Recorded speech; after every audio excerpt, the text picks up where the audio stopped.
What's up everyone and welcome to the one and only Potato Monsters League of Legends Top 5 Plays. My name is Parv and I invite you to take some time to watch some sick plays submitted by your fellow players that we've lined up for you.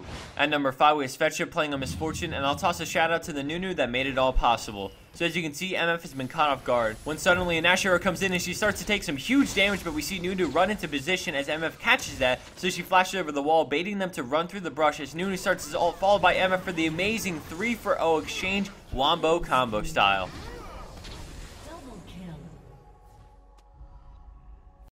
Scoring in at 4th place and coming from the top 15 in solo queue North America, we have Kinnick the Uncatarina. Right off the bat, we see Anivia lead in with Flash Frost, and right before Frostbite, she zonies the truckload of incoming damage as Vayne positions for a condemn. But with quick moves, she shumpos behind Vayne so that she gets pushed away and slows her down with Hextech to get away.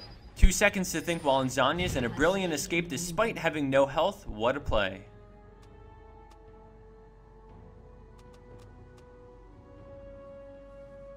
Coming in at 3rd place, we have Diachi on Riven, and I fast forward the intro to this clip to show how long she's been hanging around Baron, as multiple enemy players have tried to fend her off, but she remains persistent.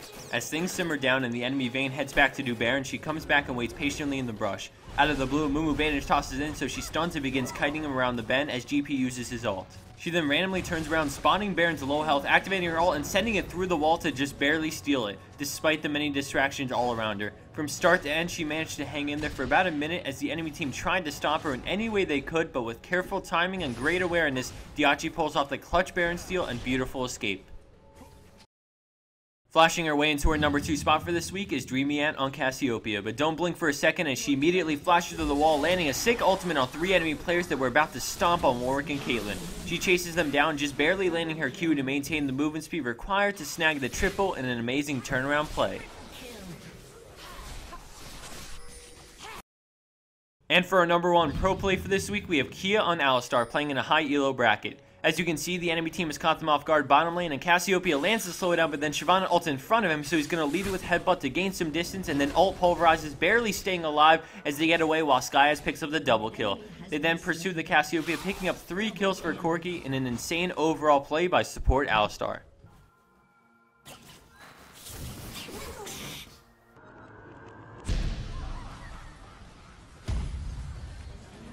And the winner of last week's Player's Choice is Ponernot on Heimerdinger with If You Build It, They Will Come. Congrats again. As this clip plays, I just wanted to discuss some things that have caught our attention recently. With all the new people we have finally hired, we have decided that we are ready to move into some new segments and already have graphics being made for them. With this being said, a few days ago we posted on our Facebook that top 5 fails are coming and that we are psyched to finally have time to make them. It has been something we've been talking about and that has been requested from day one on our channel, and that's why we are shocked to see that some of you guys were commenting for us to not do it. We are aware that there are other people that make top 5 fails for League, and we by no means are trying to copy them in any way. We just feel that we can put an awesome Potato Monster spin on things and provide some more great content for our fans. If you're a longtime subscriber, you know that the idea of a top 5 fails has been in the works since the early stages of our channel, and we are really excited to be able to finally make what you've been asking for a while now. We didn't want to just randomly put out an episode and figured we would explain why we are going through with this new segment. With this being said, we are now taking submissions for top 5 fail episodes. Thanks everyone for your constant support, and to voice your opinion or to show some support for the awesome new content we have coming for you guys, drop a comment down below. Thanks again, hope you enjoyed, and have a great week.